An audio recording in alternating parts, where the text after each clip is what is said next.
Hi, it's Malcolm here, and welcome to another TTS Plus or DOB software video. So in this video, I am going to take you through the setup for Paul's TTS Plus trading method, and two, how to set it up with the bot so that you can do it automatically, and three, just a quick discussion about the selections and everything else. So Paul posted this in the FB group about a week ago, I suppose, maybe a bit longer, and I picked up on it and started following them, and ever since I think I've made at least some profit every day, and yesterday I made a bit more. And I'm going to take you through how I've set up the bot, how I think it should be used. So basically in TTS, there's no point me going to TTS and showing you because he's done it all here.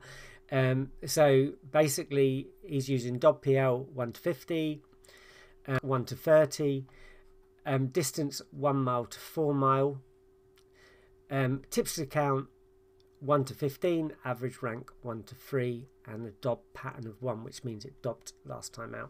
So pretty simple setup, really. The average 1 rank we know does reasonably well with trades. The better than rank, as long as that's positive, that tends to do really well. The distance of 1 mile to 4 mile 4 is just, it becomes harder to trade at lower distances, although it might be something you want to try if you want more selections. But generally with this method, we're getting around 3 to 4 selections a day on average. But we've had a lot of non-runners as well, so sometimes it's a bit less, but generally somewhere between 3 and 5 or something like that. Tips to count, it's always good to have a tips to back in it. Average rank, that's, as I said, we know that tends to do well. DOB pattern just tells us that at least this runner has dobbed. Although we're not actually going for dobs, we're only going for 30 to 35%, which I'll tell you about in a minute, and has a positive DOB-PL, so in other words it does dob most of the time. And that's the setup. Dead easy. You can, when you're in the DOB software, you can do all that and then save it. So I just called it Paul's method. And exactly the same: 1 to 30, 1 mile 4, 1 to 3, 1 to 15, 1 and 150. So basically exactly the same, and I just called it Paul's method. And you just tick save, and then every day you can call the selections up or see the results. But also, obviously, you get the bot link and the selection link by doing that. And we need the bot link, which you'll get down here.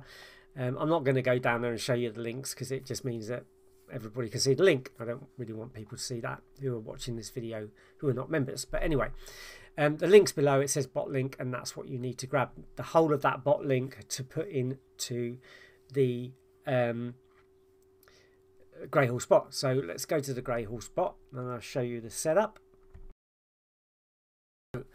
As you can see, the selections have automatically come down today. This was yesterday's results. I haven't got any earlier than that because I was running it on my own computer, but then I decided to put it on the server so I don't have to worry about it after that. It just does it automatically every day for me.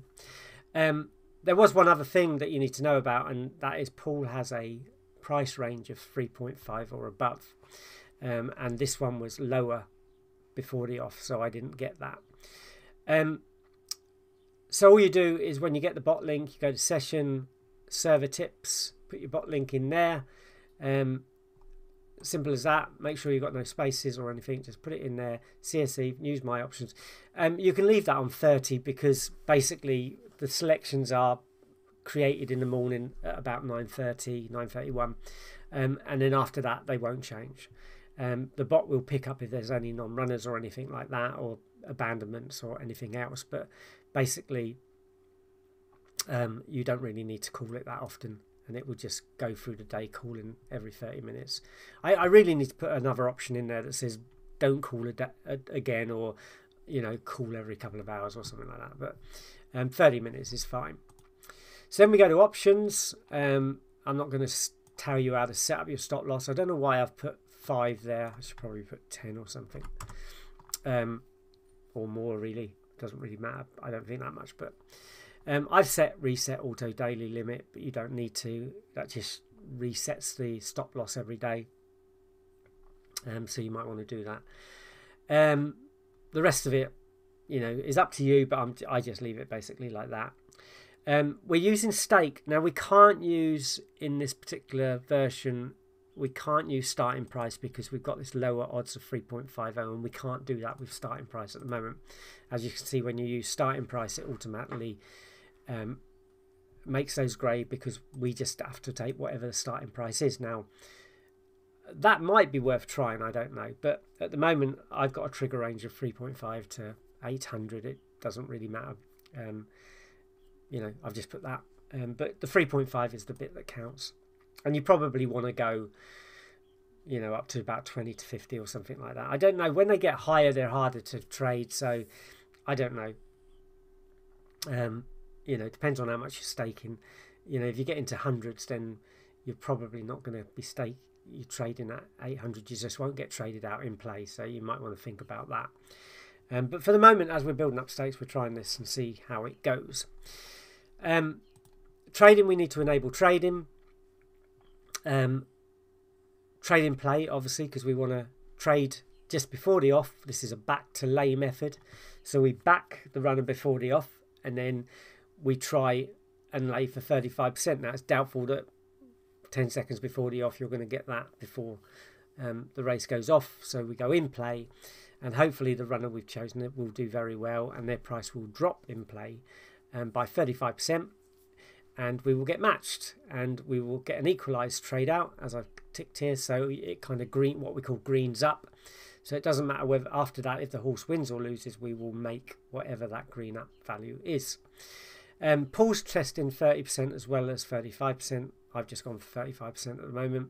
See how that goes, but you can go 30 or whatever you want to do. With trading in bots, it's a matter of working out what works. I mean, you could try 40. Paul doesn't reckon you'd be able to do 50. He's come up with 30 to 35. He thinks that's the kind of place where you want to be, and I'm not going to argue with him on this particular occasion. I'm just testing to see what happens. So the only other thing you need to do is change session. Use a session bank, obviously, as always. I've ticked new short odds, and as I said, I've traded at 10. I started trading 10 seconds before the off. I don't know if I mentioned that, but because I want to get as close to the off as I can to make sure that price is within our price range. Now, it might mean that the race goes off late and the price drops, so I might end up getting the price drops lower than that before the off, so I might end up being on a runner that's actually dropped in price, but I've got 3.50, so if it goes off lower, that might actually help me rather than hinder me. So anyway, I'm doing it that way for the moment. So 10-1. I mean, if I get 3.50 10 seconds before the off, and the race goes off 5 minutes later, and the price goes down to 2.50, then that's fine. You know, I'm getting near where I need to be. The problem is if the price goes out, so say it goes off 5 minutes later and then the price of this runner goes out to 10 or something stupid, then I've got a lot more work to do in play, and that's the only time this can be dangerous. But you're kind of thinking that's not going to hopefully happen too often, and most of the time I'm going to be close to whatever the BSP is. Okay, so yeah, so the only other thing is session. Use short odds. That makes sure that you've got a good chance of getting matched. What that actually does is puts the bet in at 800. So the bot monitors the market. If our runner is over 3.50 and it at 10 seconds, it triggers the bet. Now the bot will put in a bet of 800 at whatever your stakes are, but of course Betfair won't match at that. Betfair will match at whatever the price is at the time. It just means that we've got a good chance, even if the price is drifting a bit, we can get matched. Now, if you're worried about that, you can obviously check odds only once, or do things like that, or not use sure odds, and then it will put the bet in at the price available at that moment in time, which might mean that you don't always get matched. So I always use short odds because I want to get matched. So the best way to do it, as far as I'm concerned, and that's it. Obviously, if you paper trade, you won't get any trades, you won't see any results because it hasn't happened. So you kind of need to live trade this to be able to try it out. But I mean, trading, you don't probably want to go under 50 pence. And probably I'm being a bit I'm not being cautious, I'm just mucking about with it at the moment. And gradually, the way I'm doing it is, if I make profit, then I'm going to take roughly maybe 30% of my winnings and put them on my stake. I probably could have put a little bit more on today, but I'm just going to see how it goes over the next few days and gradually increase the stakes and see, you know, how we get on, and go from there. So that's basically the settings. You click OK once you're happy with everything, and click start, and the bot will start and download the selections, and that's exactly how you set it up. Now, as I said yesterday, it got well over a point. I was trading 50 pence, and as you can see, I done well over a point. So yeah, and so I'm going to take roughly, as I said, 30% of my winnings. You could take as much as 50%, I suppose. You could take more if you wanted to, but that's the way I'm going to kind of do it, is raise my stake. If you're going to up your stake, make sure you do it before 9:30 the next day if you're running the bot continually, because as soon as those selections download, they automatically add your stake in. So if you change your stake after they downloaded, that doesn't always update. So you know, you really want to put that stake in before they download the day selections, as I have there. And that's about it for this video. I think that covers everything. If you want to have a go. It's all there, exactly how to set it up and everything else. So thank you for watching. If you're watching this on YouTube, please subscribe to the channel. Please give me a thumbs up, because that really, really does help me when I get a thumbs up. And if you subscribe and then hit the bell icon, you'll hear about all new videos as they come out. Thank you again, and I'll see you in the next video. Bye-bye.